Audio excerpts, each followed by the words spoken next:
What's going on, family? What's going on? What's going down? What's shaking? Welcome to another episode of Non-Fiction with Jonathan Soul. So I want to talk about the active shooter, and I want to put my own perspective on it.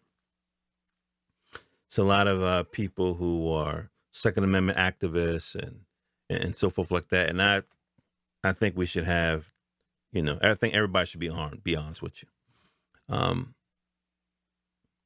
But of course, that's not the complete answer, because there's something about the American culture that fosters this type of energy, this type of vibe.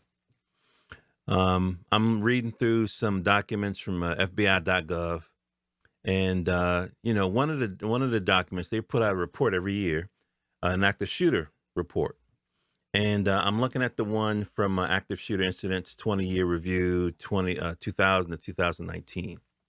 Okay, so right now it is May the 28th, 2022. So the number's not going to be too far off. So right now, as of 2019, there were 333 incidents in 43 states, including the District of Columbia, of active shooter scenarios, and that's over a 20-year period. There were 2,851 casualties. The number of shooters was 345, which I thought was odd. But then I read that if the shooting incident occurs in more than one state, they just count it as one incident, that kind of thing. But it's a lot. It's more than any other country on the planet Earth. So then I started thinking about, asking myself a basic question: well, what's the profile? And we kind of know, because if you've been here for a while, you kind of know what the profile is. It's going to be a 18 to 40 something white male, blah, blah, blah, blah, blah. So I wanted to say, well, let me not make assumptions. So, I look up the statistics or whatever. And so when I go into the profile, right, the first thing that I noticed is that when I looked at the FBI stats, the recent ones, they didn't include race, which I thought was interesting. They include sex, male or female. But I didn't see them include race in there, which I thought was interesting because, a couple of years back, they was talking about this. They had like this black identity extremist, and they're the biggest threat. Oh, and it's really, fam? Yeah, really going that hard. And then eventually they had to capitulate and say, "Yo, okay, it's the white guys, okay, kind of a thing." And so I'm going through these. I'm going through this particular document, FBI active shooter, and this is an older document where they actually do include race in there. So I wanted to kind of get a sense of the profile. So this document is called a study of pre-attack behavior of active shooters in the United States between 2000 and 2013. All right, I got it on publicintelligence.net, and I'll include the link in the description of the video. Hopefully they won't take this shit down. But I told you in the video, so just go to publicintelligence.net and just look up search active shooter, and then you'll find it. All right, so when we talk about some key takeaways from this big report, right? 63 of the active shooters. Now remember, this goes to 2013, so 13 years. 63 of the active shooters examined did not appear in any kind of uniform. The active shooters did take the time to plan their attack. Some people took a week or longer to plan the attack. Let's see here. The majority of active shooters obtained their firearms legally. So in the history of America, gun control started out about preventing African American people who were enslaved back then, or just recently, getting their freedom. It was to prevent them from having guns. And in some states, they didn't let them have dogs. So the first gun control laws you'll find was in the 1700s, believe it or not. And again, it was targeted to keep black people unarmed and vulnerable. And it's funny because we were kind of trained, a lot of us, to kind of disarm ourselves. That's the miseducation of the Negro vibration. You don't need guns, and guns are bad, and all this kind of bullshit. Let's keep going. The FBI could only verify 25% of the active shooters in the study to ever have been diagnosed with a mental illness. So these guys are sane. See, that's something that we don't want to accept as a culture, that you can have a person who's perfectly sane that wants to murder you. That's the kind of culture, that's the kind of products that the American culture produces, particularly in the white community. Now, this is May the 28th, so we know Hispanic dude just shot up at elementary school. Rest in peace to the children down there and the families. But anyway, generally speaking, most of the people who are perpetrating this terrorism, that's what it is domestic terrorism. And hate crimes and the whole bit is white guys. All right. Okay, let's see. It says active shooters typically experiencing multiple stresses. And so when they talk about stresses, they talk about the stuff that everybody on planet Earth deal with. Financial problems, marriage problems, relationship problems, things like that. What's crazy is when you read these manifestos, if they actually wrote them, one of the things they talk about is that white people aren't having enough children. So instead of them starting a family, right, having a whole mess of kids, they want to go and kill somebody else's children.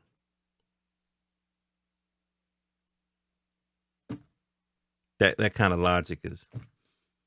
All right, let's see. On average, each shooter displayed 4 to 5 concerning behaviors over time that were observable. So basically, a lot of these folk, they were either acting suspiciously, they were making threats.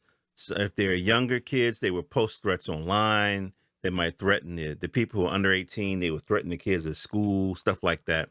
So it's not like they just all of a sudden just blew out and they was like fucking terrorists. They were slowly building up. The poison was leaking out of them, kind of a thing. More frequently occurring the most frequently occurring behaviors were related to active shooters' mental health, problematic interpersonal interactions, and leakage of violent intent. When I say leakage, they mean just what I said.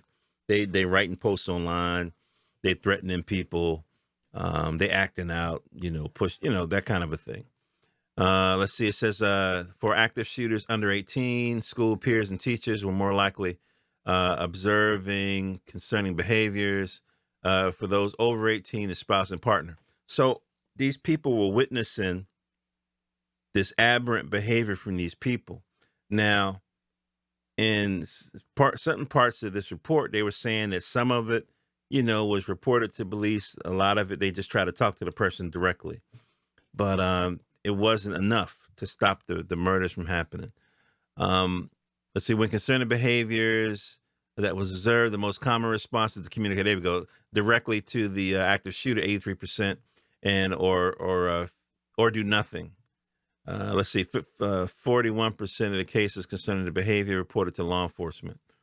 Okay, therefore, just because concerning behavior was recognized doesn't necessarily mean it was reported to law enforcement. So basically, people, especially if it's a family member, you don't want to call the cops on them. And so this is what folk are doing, but it's not working. Let's see. In those cities where active shooters' primary grievance could be identified, the most common grievance related to interpersonal or employment action against the shooter. So interpersonal relationships, people, stuff that appears in the manifesto. It says employment action. So in the 70s, they call that going postal when somebody got fired from the job or whatever, and then they come back with and then they go and start killing people. But people get fired all the time. What makes these guys special? Well, they want to go and take folk alive. And the thing that's crazy about it is you do it, and it's not guaranteed, but it's a pretty good chance that when the police finally do show up, if you give yourself up, they'll take you alive, especially if you're white. If you're not, forget about it.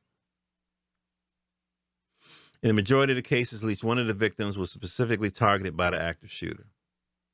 So that's some of the takeaway from this report. Most of the guys, so looking at the further demographics, most of the guys are between 18 and 50.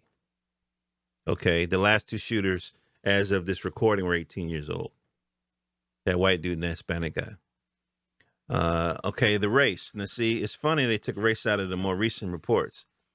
This report, like I told you, is from 2000 to 2013. 63% of the active shooters were white, 10% were Asian, 10% were African American. They put black in here. 6% were Hispanic, 3% were Middle Eastern, and 2% were Native American. So it's kind of funny that none of the people in the media, none of these psychiatrists and psychologists, none of these people are saying, what is it about white culture that's producing this kind of behavior? Nobody's talking about that. Nobody's talking about it. All right, educational level. Most everybody, 20% finished high school. Smaller percentages attended college and so forth like that. Now, this is interesting. The employment for those over 18, people under 18 were generally students. Those over 18, it's about half and half, employed and unemployed. About half and half. 44% were employed, 38% were unemployed. Small percentages had military background. Most were single. Small percentages of them actually had a criminal history, meaning they actually got arrested for some bad behavior they did in the past. Most of them don't have felonies and misdemeanors, according to this report.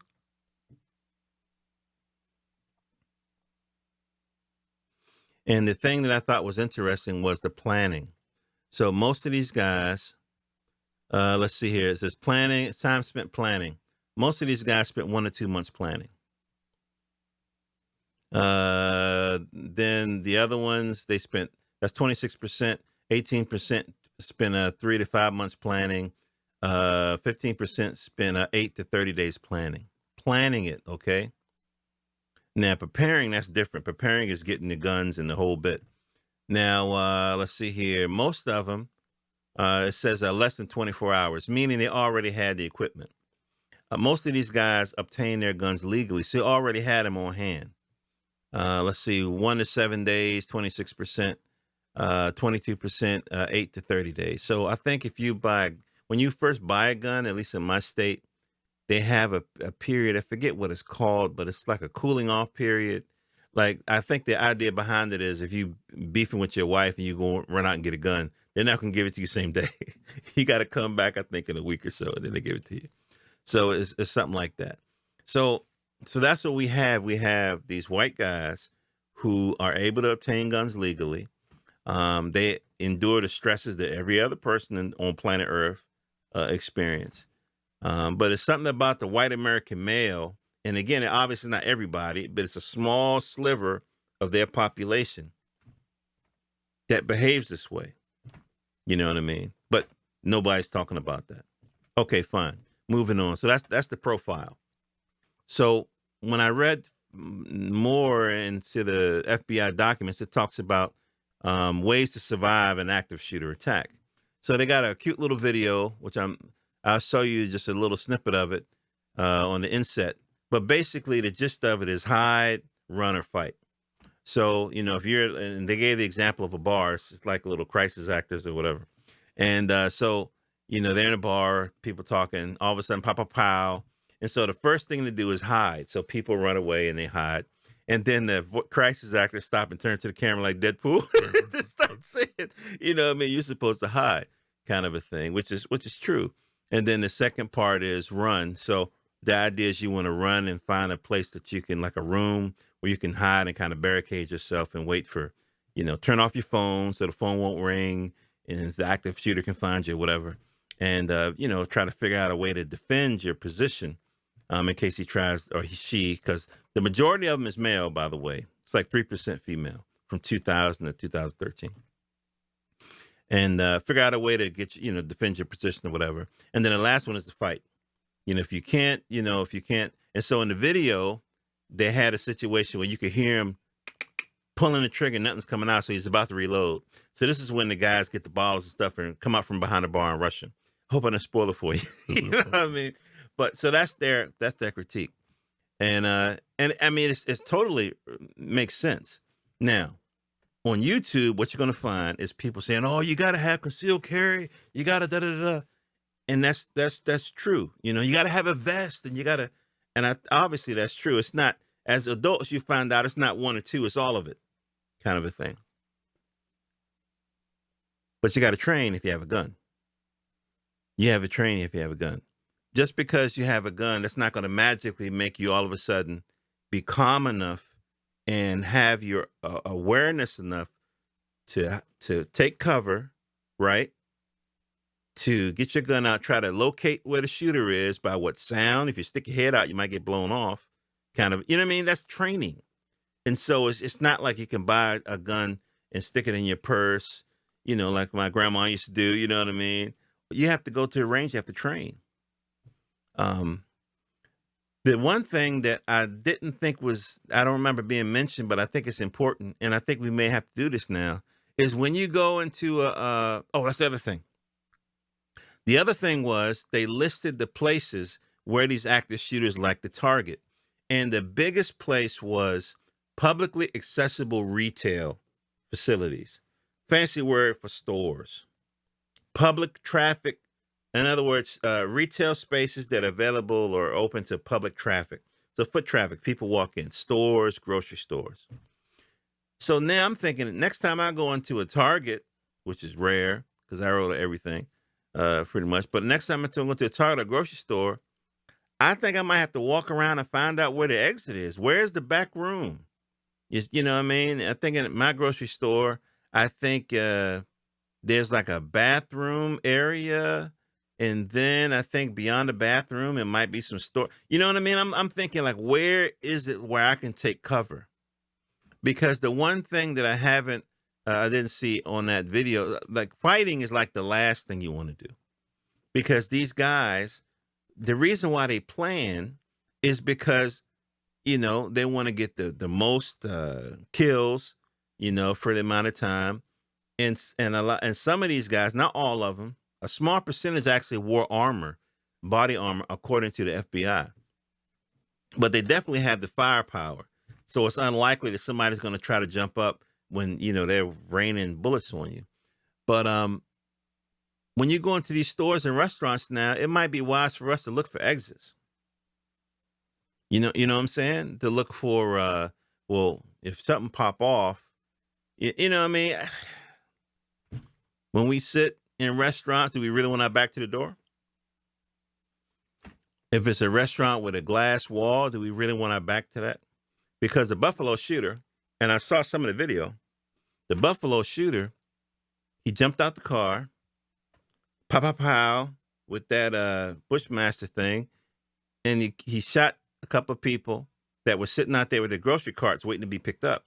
And then he shot at the window, because, you know, most grocery stores have a big window wall, I guess. He shot there first. And so when he came up closer, he shot the people that was already on the ground again, shot him in the head. Then he went to the store. The people already on the ground because he shot the window. And then he just started shooting people and going through the little cashier aisle. And then a white guy was like, "No, don't." And then he said, "Oh, sorry." And then he went and shot more black people. They don't charge that motherfucker with a hate crime. It's like, but anyway, so to wrap it up, I think it wouldn't be a bad idea for us to know what the exits are when we go into places. You know what I mean?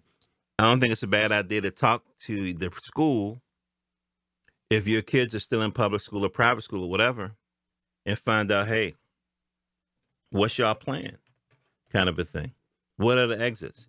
Because we got to be honest, we can't depend on the police to run up in that place because they're not doing it. They're not doing it. Now, when the reports first come out, they're going to say, "Oh, this, that, and the third," and then they're going to change it up and say, "Oh, there was nobody." You know what I mean? But when that shit first hit and people got their phones out and people are texting, that's a lot of time. That's the truth. So I think and the other thing is, and this is, I mean, it goes. I guess it has to be said. do you have life insurance? Because when I looked at that footage from the Buffalo, if those people had vests on and if they had pistols on them, a pistol against an assault rifle, wasn't military, but assault rifle with a 30 round, and he was doing headshots, and the people already down on the ground. You would need a helmet.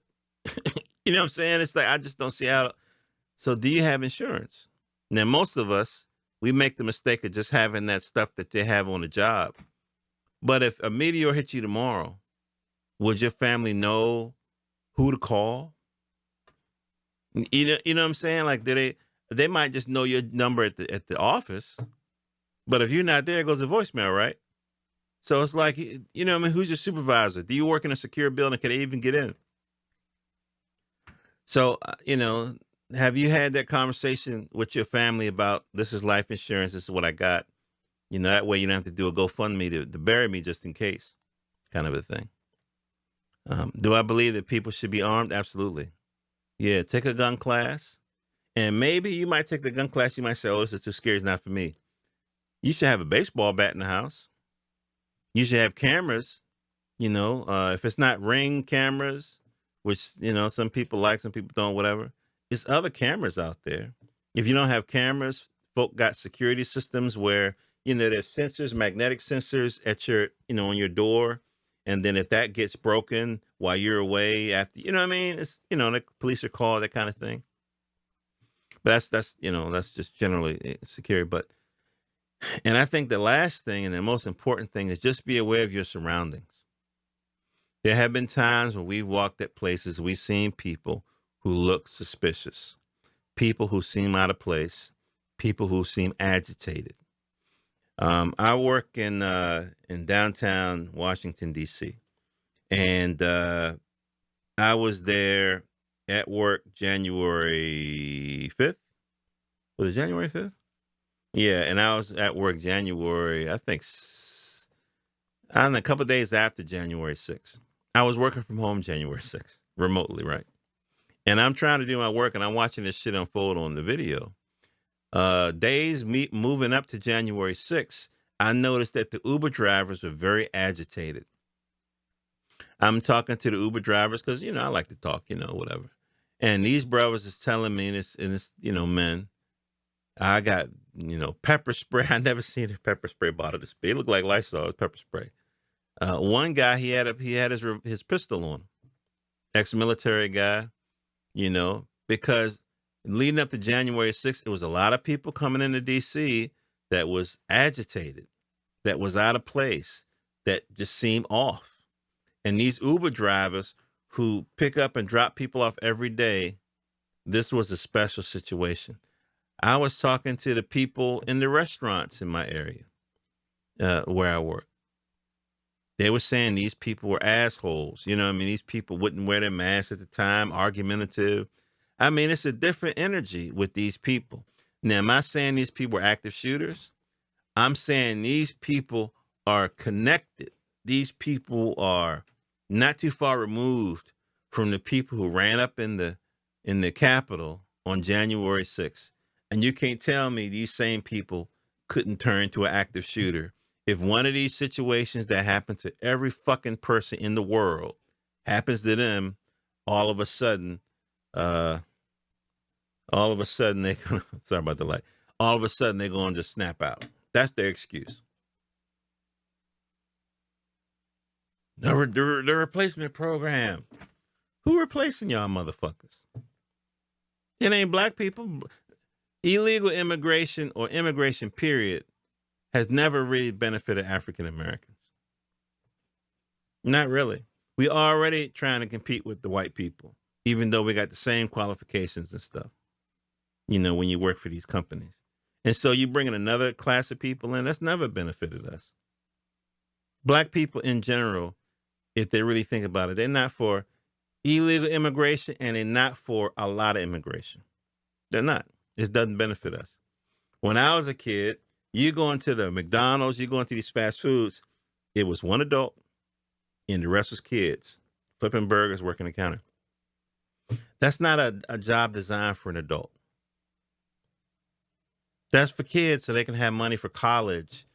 They can have money for school because maybe mom and dad, they can't buy you the cleats that you need for fucking high school football. You know what I mean? They can't buy you the pads. Sometimes, you know, you need some extra money for the class project. That's what that is for. That's not for adult men and women with children. But, you know, because of the immigration piece, that's what you got going in. That's what you got working. That's what you got. And then they hire their own. So when your kid goes in there and want to get a little summer job, they can't get hired. They just hire their own. So how the fuck would I be for immigration like that? Ain't no wars down there. They're not seeking asylum. But I don't want to get into that. The people that are making these decisions about replacing these people, that's their people. That's their people asking the government for more H-1B visas to bring up in there. It's their people, you know, hiring these folk to be, you know, to run their companies and they. I mean, that ain't black people, but it's a cowardly move to look at the mirror and say, "Oh shit, maybe it's not about race at a certain level. Once you get past that water level, maybe it's about class. Maybe it's about class." I mean, the race thing makes sense at a certain level, you know, but when the white CEO wants to ship all the jobs to Mexico, or he wants to send the jobs all the way to India, it's not about race anymore at that point. It's economic. So what that mean? That mean class. But either they're too cowardly to face that fact, or they're too ignorant.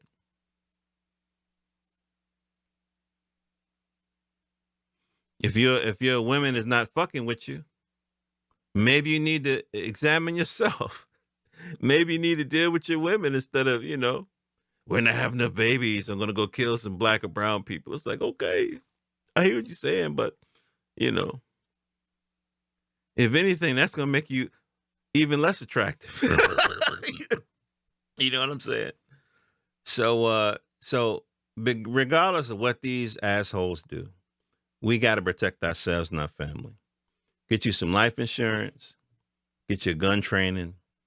Have your head on swivel, as we say in the neighborhood. Keep your head on swivel, and make sure your family's aware of what's going on. If the shit go down, you're in an active shooter situation.